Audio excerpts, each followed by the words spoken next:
Louisiana, a land rich in history and resources. Originally the home of the Natchez, the Houma, and the Choctaw, but the adopted home of Iberville, Bienville, and Tonti. Louisiana, the focus of international struggle and intrigue for centuries, a place of mystique, the home of a people known for distinct culture and institutions, the parish and police jury. Louisiana, that catalyst for transforming the former British North American colonists into a national melting pot. Louisiana, the birthplace of jazz, the refinement of blues and the gospel, the source of Creole and Cajun food, the home of Huey Long and Evangeline, Lee Armstrong and Marie Laveau. The Louisiana Purchase, arguably the world's most significant real estate transaction, will be the subject of this semester-long series, both on its immediate importance but its continuing impact today.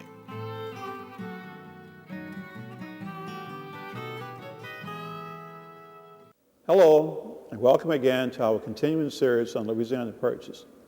This week's lecture, our eighth, will be presented by Dr. Warren M. Billings, who is Distinguished Professor and Chair of the Department of History. Billings has been a member of the Department of History since 1968. He is internationally renowned as a scholar in British early American history, especially colonial Virginia. His scholastic versatility enables him to research in many areas, and he has become a prolific scholar in Louisiana history. He served as historian of the Louisiana Supreme Court. Billings received both research and teaching awards.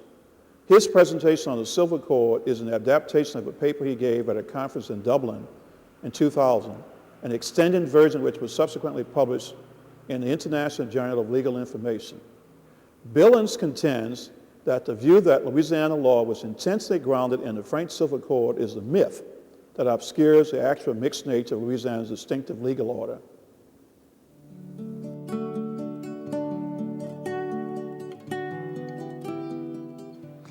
Once on a plane to New Orleans, I chanced to half overhear a conversation between two passengers who shared the same row of seats with me. Somewhere between wakefulness and drowsiness, my ear caught a telltale accent that betrayed one of my seatmates as an Orleanian as they chatted animatedly about the Crescent City, Louisiana, and the ways that both diverged from the rest of the country. The native noted reverently the influence of the Roman Catholic Church. He remarked grandly on the extraordinary cuisine. He waxed pridefully about the city as the birthplace of jazz, and he spoke warmly about the manifold ethnic origins of his fellow Louisianians. Then, as if to fortify his contention that he hailed from a truly unusual place, he pointedly observed that Louisiana was the only state in the nation whose legal system rested upon the Napoleonic Code, even as he confessed to an uncertainty about why that difference existed or what it meant precisely. His tale rang familiar. Indeed, I first encountered a similar version not long after I began teaching at the University of New Orleans in the late 1960s. And since then, I have met many others. I mention his particular telling here because it neatly captures sensibilities that imbue Louisianians of all sorts and conditions with peculiar feelings of self and apartness from America at large. And nowhere, I think, does that sense of difference echo more abundantly than in the conversation of the state's judges, attorneys, law professors, and many of its legal scholars. In that account, the story runs this way. Louisiana law is unique. That uniqueness originated in a singular convergence of contingencies which pitted French and Anglo-American legal traditions against one another from the Louisiana Purchase in 1803 to the present. Clashing customs spawned an unusual jurisdiction in which French ways predominated and distinguished Louisiana from legal regimes elsewhere in the Union. Assuredly, French precepts informed the substance of law as Louisiana passed from colony to territory to state to modern times. Assuredly, too, Louisiana became a jurisdiction apart. However, the special claim for the influence of the one upon the unfolding of the other speaks more to myth than to reality. The reality is a more gripping yarn of cultural dueling, political chicanery, quiet statesmanship, and imaginative adaptations that went hand in glove with a centuries-old quest for a workable legal order, a search that ultimately created the myth. Accordingly, this lecture is in the nature of a reflection upon how both came to pass. After Thomas Jefferson purchased Louisiana, he confronted the daunting task of its incorporation into the Union, and that was no slight chore. At the turn of the 18th century, it included the bustling port of New Orleans and boasted an integrity not so different from the English settlements that broke free of British rule after 1776. The town sat at the bottom of the Mississippi River, which gave its merchants control of commerce that floated along the great watery highway and made it the prize Jefferson sought when he first opened negotiations with Napoleon Bonaparte. A disparate gumbo of Acadians, Africans, Britons, Frenchmen, Germans, mixed bloods, Indians, and Spaniards populated city and colony alike. Apart from a small but rising contingent of United States citizens, these people seemed oddly exotic, possibly threatening, and decidedly unrepublican to Jefferson. Not least of their strange qualities were their legal ways, which descended from the codified law of ancient Rome by way of France and Spain rather than from the English traditions that informed American law. Mr. Jefferson considered these newly minted Americans quite unfit for immediate statehood, so he envisioned them undergoing a prolonged interval during which they would learn the niceties of Republican self-government. To that end, he appointed William C.C. Claiborne governor and secured congressional legislation that organized Lower Louisiana into the territory of Orleans. Still in his 20s, Claiborne brought formidable legal skill and considerable political seasoning to his new assignment. He also typified many of the Americans who flooded into New Orleans throughout the first half of the 19th century in search of fresh beginnings. Of an old Virginia family and a cousin of Jefferson's, Claiborne first drew his kinsman's notice while a teenager, when for a time he held the post of Deputy Clerk of the United States House of Representatives. Claiborne, acting on the advice of Jefferson and others, subsequently left Washington, D.C. to study for admission to the Virginia Bar. The scent of opportunity then drew him to the Tennessee frontier, where he established an enlarging law practice and an equally prospering political career. He was by turns a delegate in the Constitutional Convention that drafted the first Tennessee Constitution, a justice of the state Supreme Court, and a congressman. An advocate of his cousin's politics, he easily cast his state's vote for Jefferson when the House of Representatives decided the disputed presidential election of 1800. That choice earned him an appointment as governor of the Mississippi Territory. His success in dealing with Indian problems there led Jefferson to translate him to Louisiana. Impressive as his credentials were, little in them equipped Claiborne to govern Louisiana. Nor could he rely upon the example of other territorial administrators because none of them had ever confronted responsibilities akin to his. An ill-disguised scorn for Orleanians and an inability to converse in Romance tongues hampered his dealings with leading men among his new constituents. So did a propensity towards irresolution and a suddenness to discover only obduracy in anyone who opposed him. Undeterred, Claiborne stuck to his resolve to school his charges in the lessons of republicanism, no matter what. Immediately, Claiborne took formal possession of Louisiana on December 20th, 1803. He grasped the enormity of what suddenly had befallen him. He controlled a place in legal chaos, thanks to Pierre Clément Laussac. Dispatched by Napoleon to New Orleans, Laussac carried orders to supervise the official transfer of Louisiana from Spain to France to the United States. But for reasons known only to Laussac, just before yielding to Claiborne, he annulled all remnants of Spanish rule and left nothing in their place. On first sight, Laussac's gift may have seemed a blessing in that it cleaned the slate for Claiborne. Actually, the Frenchman had thrown a hugely troublesome impediment in Claiborne's way. The absence of courts and laws, even Spanish ones, stifled the commercial vitality of the port and impeded every other activity that daily demanded legal remedy. Claiborne removed the obstacle with a deftness that belied his instinct for caution. In the end, he succeeded in laying ground that eased not only the transition from territory to statehood, but opened the way for melding separate and sometimes incompatible legal systems into a mixed jurisdiction at once unusual, yet akin to those of other southern states and of the nation as a whole. Temporary courts relieved the backlog of cases and allowed breathing room until the congressionally mandated Superior Court for the Territory of Orleans opened for business.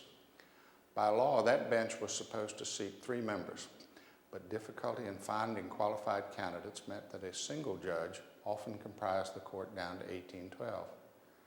Presidential appointees, all but one were American-born. The first of them, John Prevost, a New Yorker, served until Joshua Lewis, a Kentuckian, replaced him in 1806. An Ohioan, William Sprigg, supplanted Lewis, and Sprigg was followed in turn by New Orleans resident John Thompson, a Virginian by way of Georgia, George Matthews, and a transplanted Frenchman come North Carolinian, the ubiquitous Francois Xavier Martin. To Prevost goes much of the credit for establishing the Superior Court as a working tribunal, for it was he who instituted rules and procedures that gave it a decidedly American footing, which his successors built upon. Additional county benches, erected by the territorial legislature, completed the permanent judicial structure, which was up and running by 1805. In form and procedures, the territorial courts all closely resembled ones that Claiborne had known in Virginia, Tennessee, and Mississippi. That similarity kept faith with Claiborne's instructions and congressional mandates, but it also bespoke the insertion of American law into Louisiana. The suddenness of that intrusion, in addition to the novelty of the courts themselves, provoked sulky reactions from the Orleanians, some of whom grumbled about judicial proceedings in a language they could not comprehend. Others feared the loss of their usual legal customs altogether, and some merely complained. Most refused Claiborne's offer of seats on the county courts or other offices. Such disdain compelled the governor to rely more heavily upon American residents than was his wont, and as a result, the judiciary took on ever deeper American hues. So did the bar. Upwards of 60% of the lawyers who practiced before the territorial courts were Americans. The remainder were preponderantly foreign-born Frenchmen or other Europeans and not native Orleanians, who generally lacked the schooling in continental or American law required of a practicing attorney. French émigrés such as Pierre d'Herbigny, Eligius Fromentin, Etienne Mazareau, and Louis Moreau-Lillet identified with the Orleanians culturally, and so they tended to favor retaining the civil law as much as possible. But they recognized that the weight of numbers and political reality was against them. Consequently, they picked their fights carefully and accepted what they could not overbear. In truth, the bench and the bar enjoyed an uncommonly close relationship that enabled generous infusions of Anglo-American law into the territory's legal system. The locals' consternation over the courts was of a piece with their more general fears of how incursions of American customs upset their legal ways. Always mindful that such concerns carried the potential for political trouble, Claiborne took for granted the likelihood that Louisiana law would become a mixture of American, English, and European precepts that blended civil and common law doctrines in novel ways. And yet he was by no means certain of how to test for such a concoction, but neither was he hostile to the necessity for experimenting. Like other Americans of his day, he saw in the civil law an order and rationality that were lacking in state laws throughout the Union, which made civilian ways a prototype for emulation in appropriate circumstances. But he had no vision for how to apply that model in Louisiana. Furthermore, neither Congress nor the President empowered him to embark on any scheme that involved combining the two legal traditions, and the Americans who lived in the territory were not of one mind on the subject. Ever cautious, Claiborne moved first to establish a law governing crimes and punishment. He was seemingly constrained on that account by a congressional mandate that the territorial court should have common law jurisdiction. However, Congress left the task of defining that authority to the Orleanians. So Claiborne proposed a bill that the territorial legislature perfected into the Crimes Act of 1805. The statute defined dozens of offenses from murder to slander, as it prescribed which courts tried what crimes and extended to the accused the right of trial by jury, due process, and counsel. It also contained the rather ambiguous provision that all crimes, offenses, and misdemeanors shall be taken, intended, and construed according to and in conformity with the common law of England. Despite its ambiguities, the Crimes Act on the whole met the governor's hopes. It filled one of the holes Losat dug when he abrogated colonial law. It codified offenses, it set forth measures for the orderly prosecution of lawbreakers, it could pass congressional muster, and it laid foundations that supported all criminal legislation from that day to this. Nevertheless, the law was not without blemish. Perceiving the flaws, as well as the novelty of the statute itself, Claiborne commissioned a member of his staff, Lewis Carr, to prepare a commentary on the law. The result was Carr's An Exposition of the Criminal Laws of the Territory of Orleans, which was published in 1806 in parallel English and French versions on facing pages of the text. Carr's book was a clear guide to criminal law that any literate Louisianian could easily apprehend. It quieted popular fears about American rules as it eased the transition from Franco-Hispanic to American criminal jurisprudence. And it remained the basic text until Albert Voorhees' treatise on the criminal jurisprudence of Louisiana supplanted it half a century later. On the other hand, determining the nature and substance of the territory's private law offered Claiborne, the legislature, and the courts a more exquisite challenge. No one could say with assurance what laws had been enforced before 1803. The only certainty lay in their continental origin, which likely put them at some variance with American ways now being settled upon Louisiana. And given that private law embraced things that Orleanians held precious, any attempt at defining it threatened controversy precisely because such definition opened the door to further injections of American legal habits. To do nothing continued the confusion Losat had created, so the search for serviceable private law began earnestly in 1806, when the legislature authorized James Brown and Louis Moreau Lillet to compile and prepare jointly a civil code for the use of this territory. Brown and Moreau Lillet labored for 2 years before turning their handiwork over to the public printers, who published it under the title A Digest of the Civil Laws Now in Force in the Territory of Orleans, with alterations and amendments adapted to the present system of government. Like Carr's exposition, the digest incorporated parallel English and French text on facing pages, but there the resemblance ended. Where Carr had relied upon his own knowledge of British criminal law and American practices, Brown and Moreau Lillet turned for inspiration to civilian authorities such as Justinian, Jean Domas, and Robert-Joseph Podier, as well as the French Civil Code of 1804, the Coutume de Paris, the Siete Partidas, and the Fuero Real, among others. They also took generous snatches out of the commentaries of Sir Edward Coke and Sir William Blackstone, plus bits of territorial legislation. Noticeably, however, they borrowed nothing from the Code Napoleon, which 20th century Louisianians would come to revere as the wellspring of state law. The reason Brown and Moreau Lillet ignored the Code Napoleon is plain enough. It was unavailable to them. Furthermore, the sort of restatement the territorial legislature envisioned and Brown and Moreau Lillet delivered bore scant relation to the European understanding of a code as a primary expression of law that compelled the absolute abrogation of tradition as a source of law and required judicial deference to its prescripts. Instead, the digest compiled existing statutory, customary, or judge-made law into an orderly corpus of first principles that could be bent and shaped, added to, and subtracted from as time or circumstances warranted.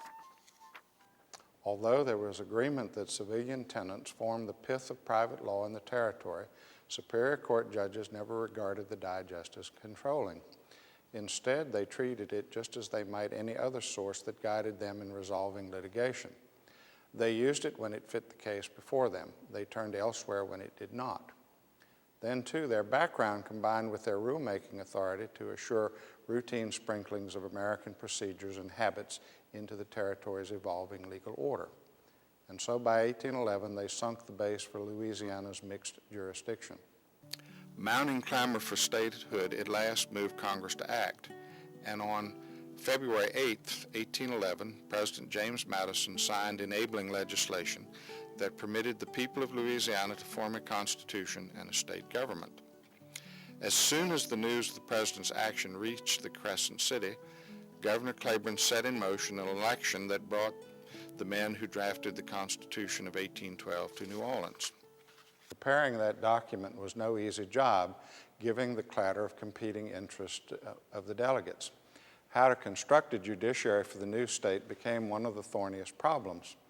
Gallic members warmed to provisions that preserved existing territorial law and prevented the proposed state legislature from enacting new statutes by general reference. American and Orleanian alike took comfort too in a requirement that judges ground their rulings in writing on explicit points of law and specific legislation. Seemingly, that stipulation would slow the further encroachment of common law into Louisiana jurisprudence as it curtailed judicial power. More problematic was the structure of the courts. Everyone understood that a hierarchical judiciary with appellate and trial courts, which closely fit American usages, was an absolute precondition of admission to the Union. Fashioning a Supreme Court proved the less troubling task. It emerged from the convention with appellate jurisdiction in civil causes that exceeded a monetary value of $300 and few other duties.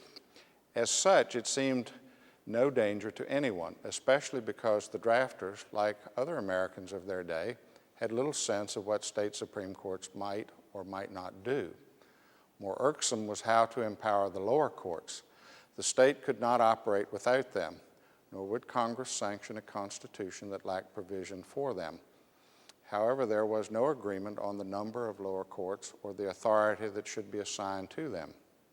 In the end, the delegates merely vested the judiciary power in a Supreme Court and inferior courts and charged the state legislature to establish such inferior courts as may be convenient to the administration of justice. That compromise smoothed the way for final passage of the Constitution, which cleared the convention on January 26, 1812. A scribe engrossed copies in English and French, which the delegates all signed. Subsequently, 2 of their number departed for Washington to seek congressional approval. And on April 30, 1812, Congress voted to admit Louisiana as the 18th state in the Union. Louisiana came into the Union at a pivotal moment in the development of law throughout the United States. Along with proclaiming their independence in 1776, Americans launched an extended conversation about the look, the feel, and the purpose of law that continued well into the 19th century. Down the decades until 1860, a booming market economy and dazzling inventions, factories and urbanization, steamboats and trains, banks and politics, immigration and westward expansion, slavery and sectionalism inspired increases of fresh law and compelled the recalibration of old ones. As well, some Americans grappled with devices that finally severed ties which bound their law to its English antecedents. Others aimed to make lawyering less a gentleman's occupation and more a professional calling that stood on scientific principles. Still others strove to limit the power of judges and to give legislatures opportunity to rationalize common law and procedure into terse, ordered compilation of statutes. Those of that bent saw in civilian methodologies a means to the achievement of their goal, and their push for codification drove an agenda for legal reform that ran vibrant until the outbreak of the Civil War.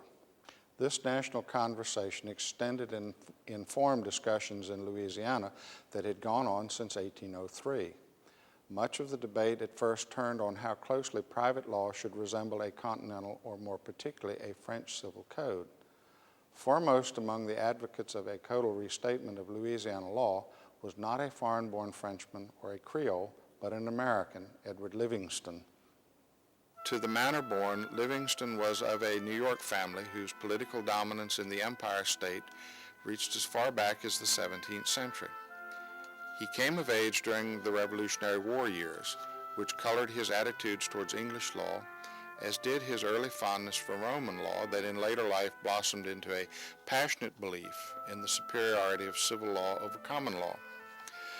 The advantage of family and position launched him on a promising start in New York in congressional politics. Suspicions that he had fiddled the accounts in the office of United States Attorney, which he held, led to his abrupt departure from New York City in 1804. Like many others, he set his sights southward and removed to New Orleans, where his formidable legal skills quickly turned him into one of the territory's leading advocates. Marriage into a Creole family and implacable hostility to Governor Claiborne led him to align politically with the Orleanians. In addition to a significant career as a Louisiana lawyer politician, Livingston also attracted international notice for his work as a penal reformer and drafter of humane criminal codes. Livingston grew vexed in the years just after statehood, once it became evident to him that the judges of the Supreme Court showed little inclination to be bound tightly by the Digest of 1808, as they increasingly leaned towards articulating a Louisiana species of common law. Such tendencies chafed so steadfast an advocate of codification, and he resolved to use his imposing talents to rein them in. Elected to the state legislature in 1820, he banged the drum loudly for a restatement of Louisiana law. His timing was propitious in that his ties to the Creoles, who seethed at a rule of court requiring the use of English in legal proceedings, gave him a ready-built following. Moreover, his friends among the practicing bar whipped up complaints against the Supreme Court's penchant for relying upon domestic and foreign sources in the same fashion as its counterparts in common law jurisdictions.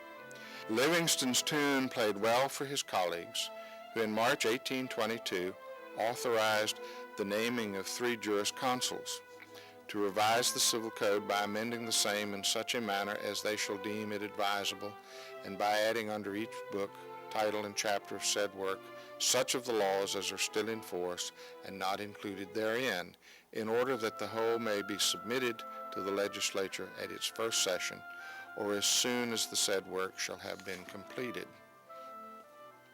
The same legislature also approved the draft of a criminal code which Livingston had undertaken the year before.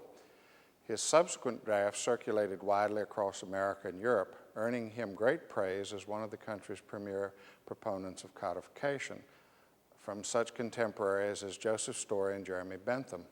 His proposals influenced the adoption of criminal codes across the nation, particularly in New York, Maine, and Mississippi. But his fellow Louisianians abandoned the project altogether soon after he died in 1836. Even as Livingston toiled to perfect criminal law, he worked with Louis Moreau Lillet and former Supreme Court Judge Pierre d'Herbigny to revise the Digest of 1808. In February 1823, the 3 jurisconsuls suggested a batch of alterations to the Digest along with such remedial bills that would correct perceived defects in the present law. Those recommendations resounded deftly in the ears of legislators, whose concern about law revision no longer matched Livingston's. Not to be denied, Livingston persisted, and by the sheer force of his arguments and the deep respect his erudition conferred upon him, he eventually carried the day. Especially pointed were his attacks on an untidy common law system that offered few restraints on the powers of judges to decide cases and to proclaim the law itself. Left unchecked, judges easily fell prey to their natural propensities for ignorance, error, and corruption. The obvious safeguard against such possibilities was a code more akin to the European understanding than to the meaning that was incorporated in the Digest.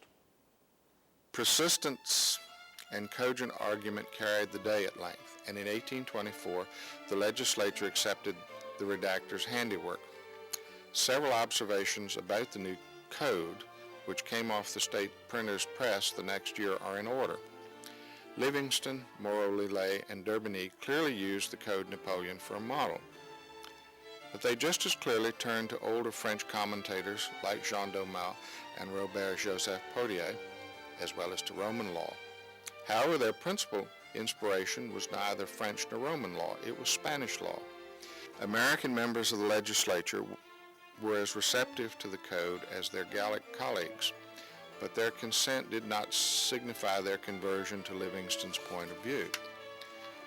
Instead, that support spoke to their endorsement of the redaction as part of an ongoing process of bending existing legal practices to contemporary needs that was happening not only in Louisiana but nationally as well. Nevertheless, neither they nor other members of the House and Senate could resist the opportunity to tinker with the jurisconsult's work, and so the legislature repealed all laws in force in 1803, as well as every statutory enactment between 1803 and 1823 that the draft code explicitly revised. Passage of the Civil Code of 1825 seemed a signal victory for Livingston and his adherents. It now appeared as though high court judges were forever bound to the dictates of legislative will and were forbidden prescriptively from relying upon authorities other than the code as sources of future rulings. If that were so, then the Livingstonians had transformed Louisiana law into a European-style regime, which all but abandoned any similarity to an Anglo-American system. But Livingston had failed to account for the reaction of the Supreme Court, or more especially, Francois Xavier Martin. Much the opposite of Livingston, Martin rivaled the great codifier in lawyerly skills, in legal knowledge, and in renown. He left his family in Marseille as a youth in search of opportunity in the French West Indies. And when that chance failed to prosper him, he set his face westward for the United States, eventually alighting in New Bern, North Carolina, after an inglorious stint as a soldier during the waning days of the War of Independence. In need of work, he turned himself into one of the Tar Heel State's most successful printers. Printing various law books, including the first English rendering of Robert Podier's Treatise on Obligations, kindled his interest in law as a profession, and in due season he gained admission to the North Carolina bar. His politics and his reputation caught the eye of President Madison, who first made him a territorial judge in Mississippi before giving him a like post in Louisiana.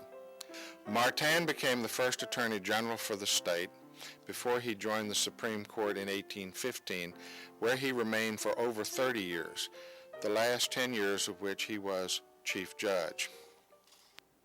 Martin, like Livingston, was a close student of Anglo-American law and civilian ways. But in contrast to Livingston, he was a leading proponent of the view that the two systems complemented rather than rivaled one another.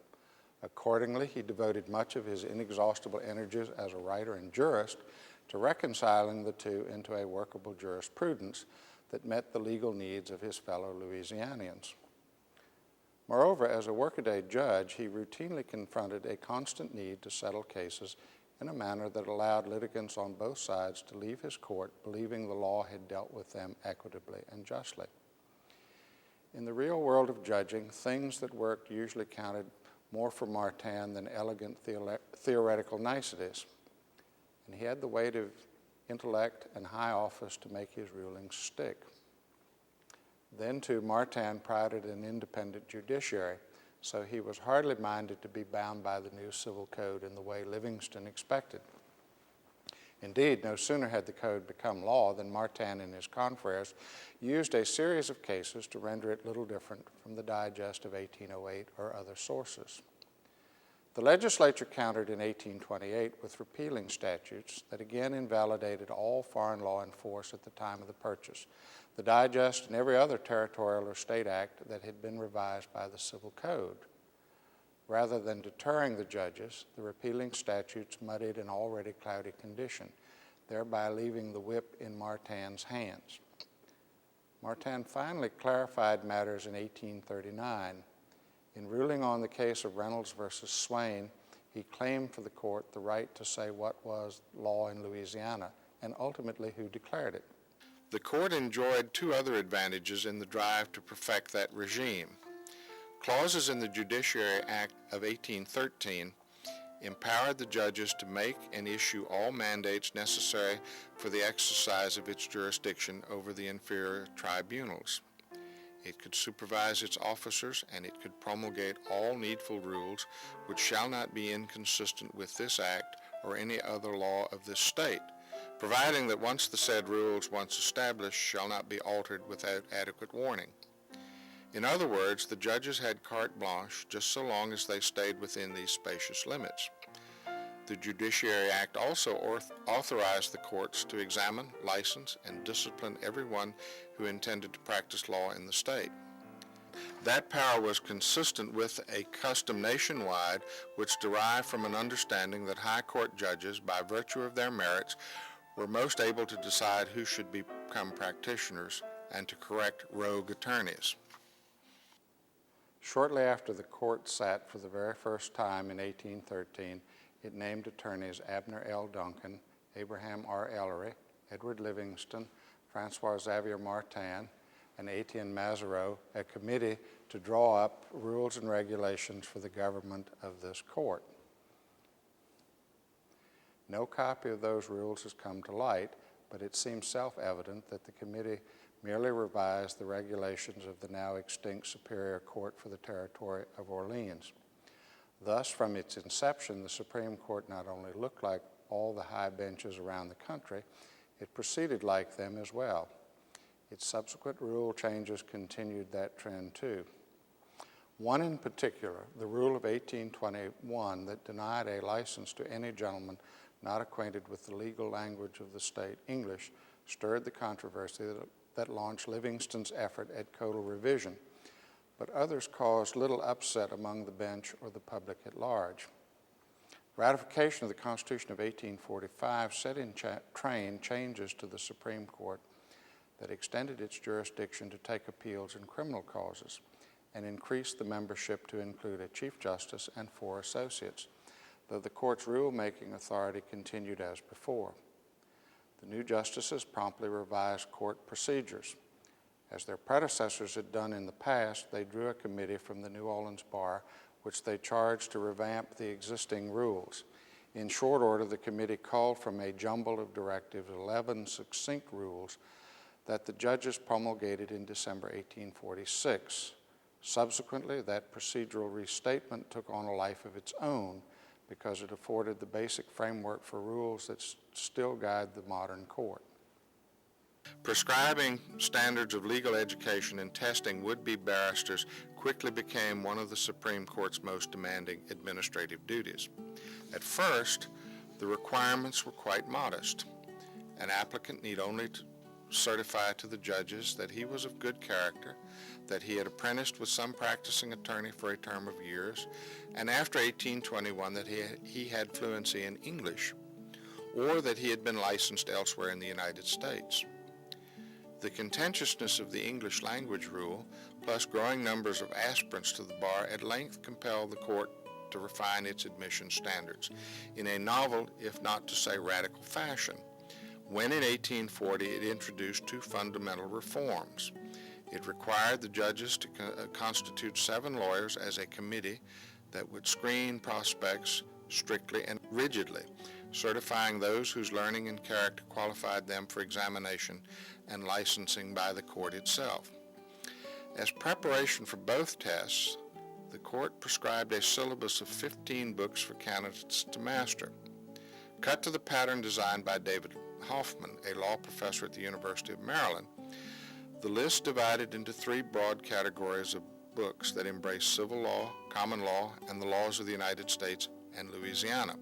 Thus, the range of titles included Jean Domas' The Civil Law in its Natural Order, Robert-Joseph Podier's A Treatise on Obligations, Sir William Blackstone's Commentaries on the Laws of England, Samuel March Phillips's A Treatise on the Law of Evidence, the Civil Code of Louisiana, and James Kent's Commentaries on American Law.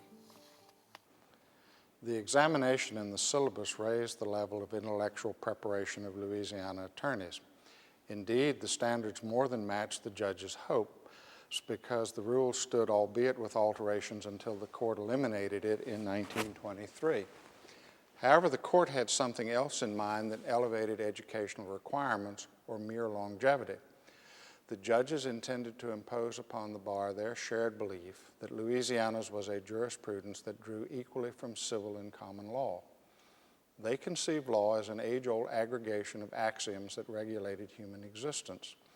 Though law derived from multiple sources, it could be reduced to a logical system that ordered life in Louisiana. Typical of that opinion was Martin's colleague, Henry Adams Bullard. Bullard, a Massachusetts native and Harvard educated, learned his earliest legal lessons as an apprentice in the office of a Philadelphia attorney. The young lawyer soon concluded that his main chance lay somewhere in Louisiana rather than in the city of brotherly love. So in 1813 he settled in Natchitoches. Older than New Orleans, Natchitoches sat along the Red River in the north-central part of the state, a location that rendered the town the major trade center above the Crescent City. It was an ideal location for an aspiring attorney, providing he could master the intricacies of his adopted state's legal order. His law practice and a turn as a district court judge did just that, and they set him on a path to state politics and national office. A vacancy on the Supreme Court opened a seat for him in 1834, by which time he was well versed in American, British, and civil law. Having taught law students, he inclined towards the task of improving the training of lawyers, so he was easily drawn to Martin. He quit the bench in 1846 to become professor of law at the University of Louisiana. Bullard died a bankrupt, and his considerable law library went on the block to satisfy his creditors. The auctioneer's inventory is instructive because it reveals how Bullard's taste in law books matched the collecting habits of his contemporaries, whose libraries often greatly exceeded his in both scope and size. Nevertheless, his and their libraries shared common attributes: an eclectic array of statutory compilations and case reports, which embraced the nation as a whole, as well as Louisiana; an equally diverse range of digests, dictionaries, treatises, commentaries, and practice manuals, which were the work of British, French, Spanish, and American authorities; and periodicals, a species of legal literature that was just coming into its own across the United States. Moreover, some or all of the titles in the course of studies comprised a significant element in those collections. Given those characteristics, it becomes evident why Bullard, Martin, and their colleagues chose as they did when they prepared the syllabus for the course of studies. The books were used by practitioners in the court, their content reinforced the hybrid nature of Louisiana law, and they were accessible. Availability was further enhanced, at least for some, after a group of attorneys founded the New Orleans Law Association in 1847, the forerunner of the modern Louisiana State Bar Association. The organization differed not at all from similar societies that cropped up before 1860 in cities and towns across the United States, in that it existed to maintain a library and to advance the honor and integrity of its members. Membership dues sustained the library, which soon grew to house the largest, most up-to-date collection anywhere in Louisiana. Bullard and other justices helped found the association, and in time the court turned to its members for advice in setting standards for legal education or in devising procedural rules. The association also provided the committee of lawyers who screened applicants for admission to the bar.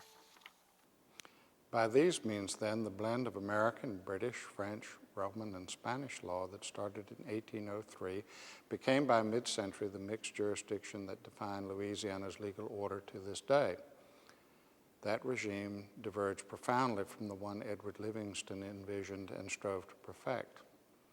Instead, it came nearer to the aim of reformers elsewhere in the South, the frontier West, or the rest of the United States at large. That it did resulted from two contingencies peculiar to antebellum Louisiana. First, no other state began with a dynamic city within its borders. Queen of the South, New Orleans promised peerless possibilities for lawyers and would-be barristers alike. They came in their thousands from every state along the eastern seaboard but Delaware, though the majority were New Yorkers, Pennsylvanians, South Carolinians, and Virginians. And by the 1840s, they overwhelmingly outnumbered Creole and foreign-born lawyers alike. Second, in long-established states, codification met resistance because of its novelty. Codification seemed more natural in Louisiana because of the civil law tradition that preceded the purchase and statehood. And thus, the proximity of aspiring attorneys, diverse traditions, and expansive commerce resulted in legal habits at once American and distinctly Louisianan. Things that made Louisiana an attorney's gold mine also knit its lawyers to the existence of slavery. Quite a considerable part of statute law and judicial opinion sustained the peculiar institution as a matter of course. So did jurisprudence that defined the place of free men and women of color. Attorneys need not have held slaves in order to have benefited from them. All routinely profited from slavery as advocates for anyone who had a legal interest in the institution, which made their dependence upon it as ordinary as humidity in a Louisiana summer. Besides, for lawyers as for planters elsewhere in the South, slavery marked their region off from the rest of the United States and defined a way of life to be protected at all costs. Defenses of that style grew ever more dissonant as it came under attack as Northerners and Southerners contested slavery's place in a democratic republic. John Brown's raid on Harper's Ferry, Virginia, and Abraham Lincoln's election to the presidency hurtled the controversy beyond the point of no return. And in April 1861, Confederate General P.G.T. Beauregard ordered the bombardment of Fort Sumter, which sparked off 4 years of horrific conflict. No sooner did secessionists take Louisiana out of the Union than a majority of able-bodied lawyers answered the Confederacy's call to arms. Those who flew to the rebel standard paid dearly for the flirtation with Southern nationalism. Battlefield casualties thinned their ranks to a shadow, and in the case of the state's largest bar organization, the New Orleans Law Association, the war virtually eliminated the membership. Veteran attorneys and younger ones gradually replaced the losses such that by the midpoint of Reconstruction, the number of practitioners approached its pre-war level. Even so, the devastating economic consequences of slavery's destruction turned Louisiana into a wasteland of little opportunity, which meant that fewer aspiring immigrant lawyers looked to it or New Orleans for a fresh start as they had before the war.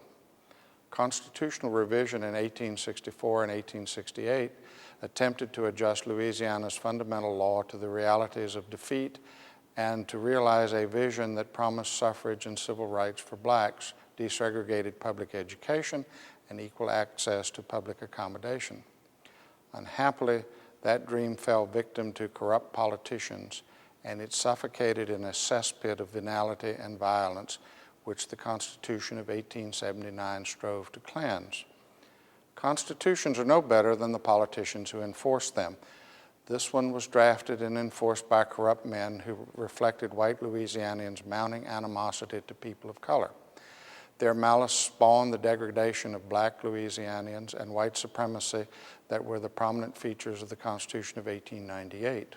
Louisiana's mixed regime continued as before, although revisions to the statutes and the civil code cast out all references to slavery, thereby conforming written law to the change in circumstances. By 1872, French was no longer permitted in legal proceedings, just as it was banned from use in the general exercises in the public schools.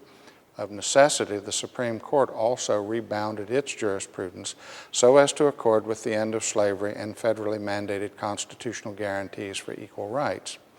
Not every Louisianian greeted that shift kindly, certainly not white attorneys. Ferociously, they loathed the court's judgments on racial and public questions, condemning them as specious and unsound.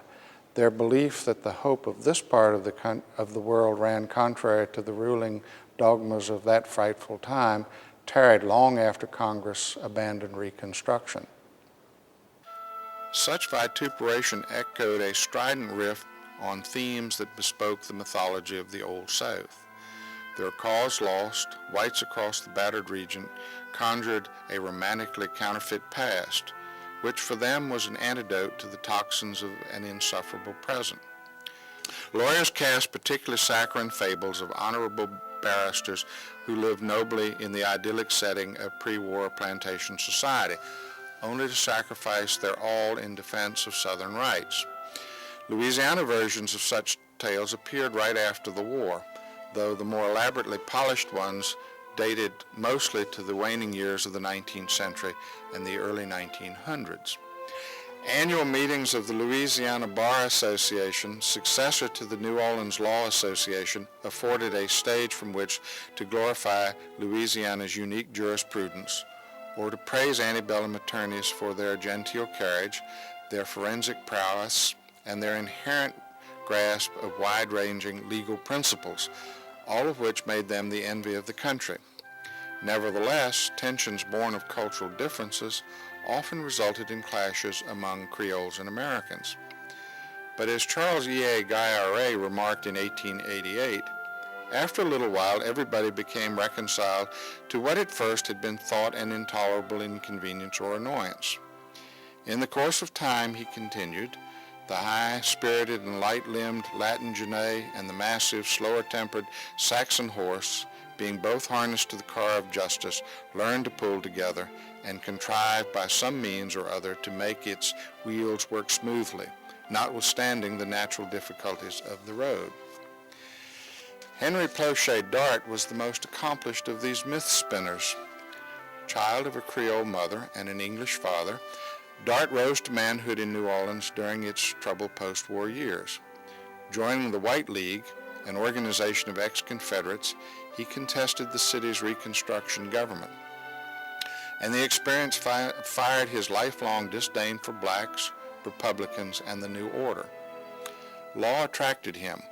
Winning his license at 21, he matured into a successful corporate practitioner and an accomplished litigator who also played an active part in revitalizing the state bar organization and improving legal education. Legal research led him eventually to investigate the history of Louisiana law, and out of that interest came a long stream of work that ran from lectures to translations of colonial judicial documents to manifold articles and book reviews. From first to last, however, Dart's historical writings exhibited tendencies that knit the whole together. Like his elders, he bowed reverently to those of his profession who had fought the good fight during the war, but he heaped bitter words of scorn on Reconstruction Supreme Court justices, who, as he put it, were contemporaries of the men they rode with the whip and spur. They had ripened under the same influences, yet they were vindictive, unyielding partisans who abated not one jot or tittle in favor of their ancient fellowship. So as far as in them lay, they established black supremacy and drove the last nail into white authority. For the most part, though, Dart's true interest reached far back in time to embrace the transit of European law to Louisiana and to plot its course after statehood. That work, which Dart mainly churned out during the last 3 decades of his life, called attention to the imprint of Spanish and French rules upon Louisiana jurisprudence. Unparalleled command of the sources combined with polished craftsmanship to impart an unmatched authenticity to his findings. Therein lay his signal contribution. He graced the myth of dueling legal cultures and the supremacy of French ways with the imprimatur of his impeccably sound scholarship. Dart's collective brief for the myth did not lack doubters. Charles Payne Fenner, for one, challenged the fable when he spoke at exercises commemorating the centenary of the Supreme Court in 1913. The organizers of the observance invited Fenner, a professor of civil law at Tulane, to remark on the court's jurisprudence over the preceding 100 years. He confessed to finding the assignment a trifle staggering, but his comments undoubtedly seemed equally jolting to many in the audience, which included Henry Plauchet Dart among the principal speakers.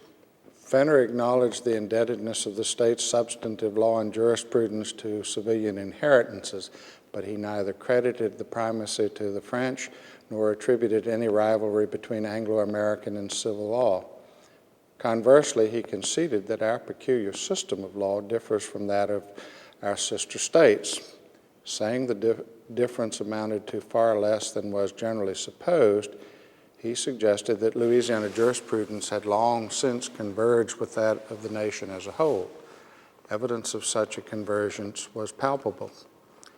The court used the same process of judging cases as would be resorted to in any common law state. Numerous attorneys in Louisiana engaged in important branches of practice rarely had occasion to consult the code any longer. Most telling of all, perhaps, was the paucity of practitioners who knew the civilian authorities or who mastered Latin or Romance tongues. Fenner's claim for convergence happened at a key time in the evolution of how certain Louisianians thought about their law. By 1913, the reinvention of legal education across America was well in hand. Courts and state legislatures supplied much of the impetus by tightening licensing requirements and demanding a post-baccalaureate degree as a mandatory credential for lawyering. The changes enhanced the status of numerous university-affiliated law schools that sprang up during the interval between the Civil War and the Great Depression. Law schools elevated the quality of their faculties too, which was staffed increasingly with academically trained professors. Professors in turn claimed the study and teaching of all things legal for their own. Eventually they made good that claim, which allowed them rather than dart-like amateurs to dominate instruction and an ever-widening research agenda. Working southward, these reforms enlivened a tiny law school at Tulane University, which had struggled ever since its beginning in 1847. They also spurred the founding of law schools at Louisiana State and Loyola universities, which opened their doors in 1906 and 1914, respectively. Once in place, faculty members at all three institutions started exploring the nature and origin of state law.